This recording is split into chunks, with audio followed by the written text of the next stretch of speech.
ये हमारी जो परंपरा है, हमारे जो प्रोटोकॉल है, उसके बहुत खिलाफ हो रहा है कि कोई मुख्यमंत्री ऐसी इन हाउस मीटिंग को लाइव टेलीकास्ट करे।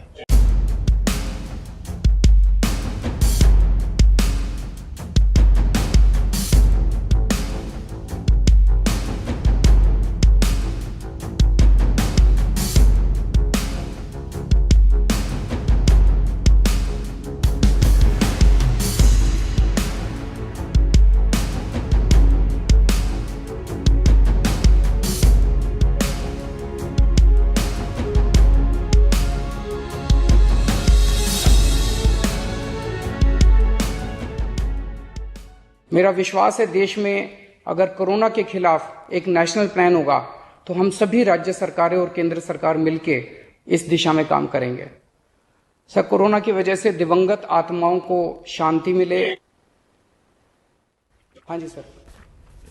ये हमारी जो परंपरा है, हमारे जो प्रोटोकॉल है, उसके बहुत खिलाफ हो रहा है कि कोई मुख्यमंत्री ऐसी इन हाउस मीटिंग को लाइव टेलीकास्ट करें। ये उचित नहीं है। ये हमने हमेशा संयम पालन करना चाहिए। ठीक है सर, इसका ध्यान रखेंगे आगे से। सर, मैं सभी आत्माओं को शांति मिले जिन जिन लोगों का इस दौरान कोरोना की वजह से जिनका देहांत हो गया, और उनके परिवारों को दुख सहने की शक्ति दे। अगर सर मेरी तरफ से कोई गुस्ताखी हुई है, मैंने कुछ कठोर बोल दिया, मेरे आचरण में कोई गलती है, तो उसके लिए मैं माफ़ी चाहता हूं। लेकिन अभी तक जितने आज पॉल साहब की जो प्रेजेंटेशन थी वो भी बहुत अच्छी थी, और उसके हिसाब से जो भी हमें निर्देश दिए गए हैं उन निर्देशों का हम पालन करेंगे।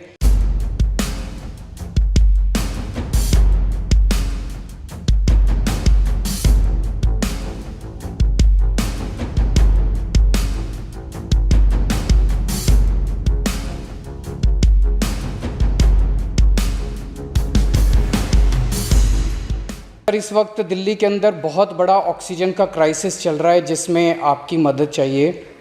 तो प्रधानमंत्री जी, सबसे पहले आपको धन्यवाद देता हूं कि केंद्र सरकार ने दिल्ली का ऑक्सीजन का कोटा बढ़ा दिया है। लेकिन सर, मैं आपसे हाथ जोड़ के प्रार्थना करता हूं कि इस बढ़े हुए ऑक्सीजन के कोटे को दिल्ली तक पहुंचाने में हमारी मदद करें। एक एस्टिमेट के हिसाब से दिल्ली को 700 टन ऑक्सीजन की ज़रूरत है। आपने हमारा कोटा 480 टन कर दिया, बहुत बहुत शुक्रिया।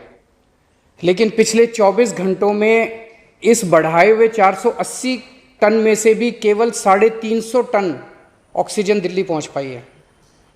प्रधानमंत्री जी, जब से ऑक्सीजन का संकट शुरू हुआ है मेरे फ़ोन बजते रहते हैं।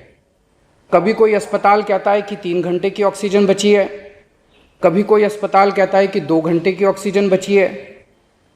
हम कारण जानने की कोशिश करते हैं तो पता चलता है कि पीछे किसी राज्य ने दिल्ली के लिए ऑक्सीजन लाने वाले ट्रक को रोक रखा है। हमने मदद के लिए केंद्र सरकार में कुछ मंत्रियों को फ़ोन किए। शुरू में उन्होंने खूब सहयोग किया सर, लेकिन अब वो भी बेचारे थक गए हैं।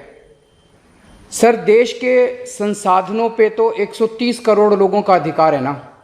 अगर दिल्ली में ऑक्सीजन की फैक्ट्री नहीं है तो क्या दिल्ली के 2 करोड़ लोगों को ऑक्सीजन नहीं मिलेगी?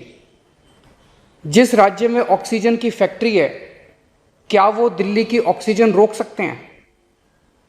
ऐसे में हम क्या करें? सर, मैं आपका बेहद शुक्रिया अदा करना चाहता हूं कि आज आपने ये मीटिंग बुलाई है, बहुत सही समय पे ये मीटिंग बुलाई है। पर सर, मैं आज ये जानना चाहता हूं कि अगर आज या कल या किसी भी टाइम हमारे दिल्ली के किसी अस्पताल में अगर 1 घंटे की, आधे घंटे की, 2 घंटे की ऑक्सीजन बच जाए और लोगों की मरने की नौबत आ जाए, तो मैं फ़ोन उठा के केंद्र सरकार में किससे बात करूं?